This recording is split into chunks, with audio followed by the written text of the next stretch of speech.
Hi everybody, I'm here to tell you about music as a subject at St. David's. I'm HOD of music at St. David's. My name is Chris Luke.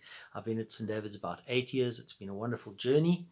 I think I've learned more about myself than the pupils have and more about music.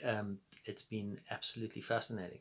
Uh, right, so the question I always get asked about with music as a subject is, but my child is not going to become a musician, but he loves music. Should he take music as a subject? The answer is yes. Any child who wants to do music, but is not going to do it as a career, should take music. I've had a pupil who became a doctor. He did music as a subject. He was accepted into medical school. You must remember that we're going into a, a diverse, I don't know how to even express it, crazy world that is very different to the one I grew up in the next 10 or 15 years, with things like robotics engineering being cited as one of the careers. But the world we are going into, this virtual app-based, computer-based world, is going to be innovative. They want innovative people that are connected to themselves, and music does all of these things.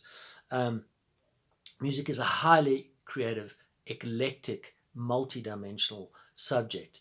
And I suspect that any pupil with music on his matric certificate going into whatever career is not going to have any problems going into that career with music as a subject, because the first thing they're going to say is, oh, music, that's interesting.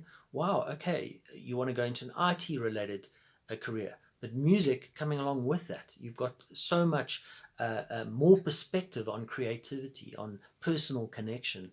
So I think music is a subject that absolutely should be done, whether you're going into it as a career or not.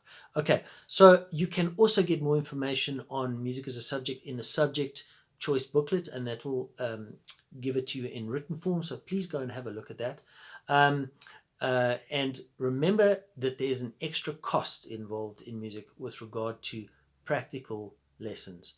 Okay, so in the subject choice guide, it does say something about that cost, and that cost may change as we move towards the end of the year, so just double check that. Okay, so what are the requirements for going into music? You have to play an instrument. That's very important. That's probably the main criteria. You've got to be at about a grade 2 level on your instrument in grade 9. That's kind of a minimum requirement. And then once you're into grade 10, you'll go grade 3, grade 4, grade 5 in matric, and you should try and push it to a grade 6 in matric. So the minimum requirement in matric for the final IB matric practical exam, the minimum requirement is a 2 grade 5 pieces and 1 grade 6.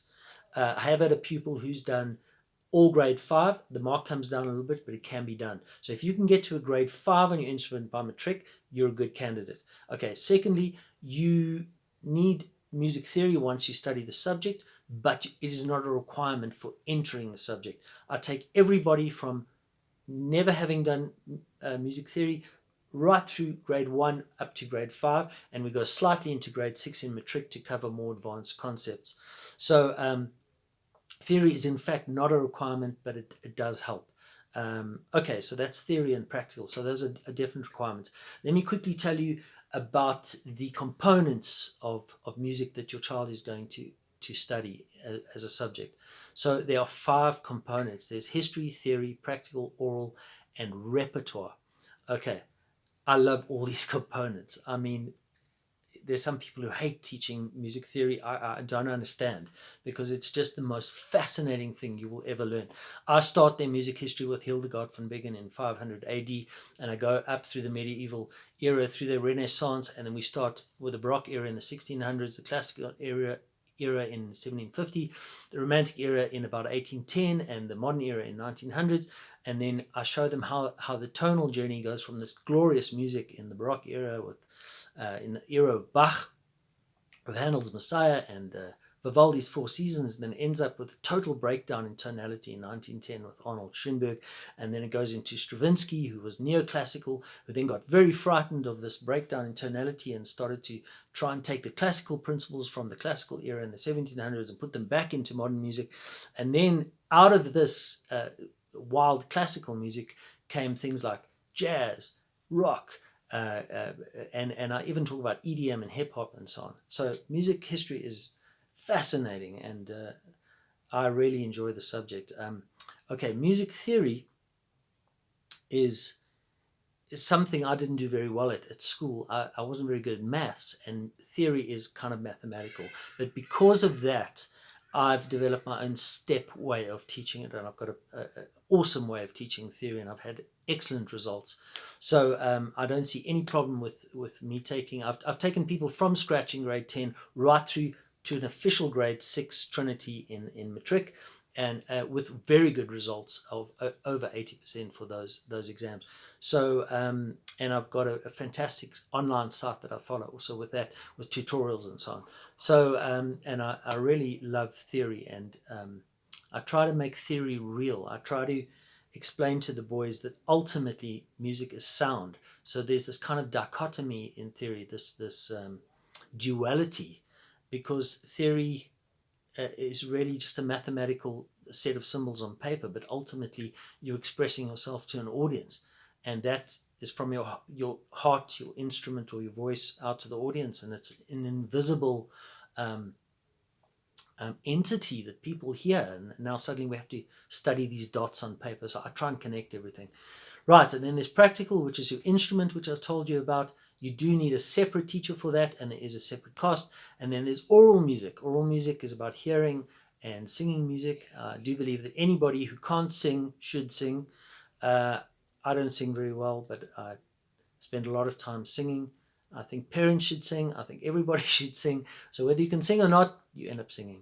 Okay, and there is repertoire, and repertoire is basically listening to all of that music over about a 1,500 year period, if not more, and showing the boys what that sounds like. They do have to identify it.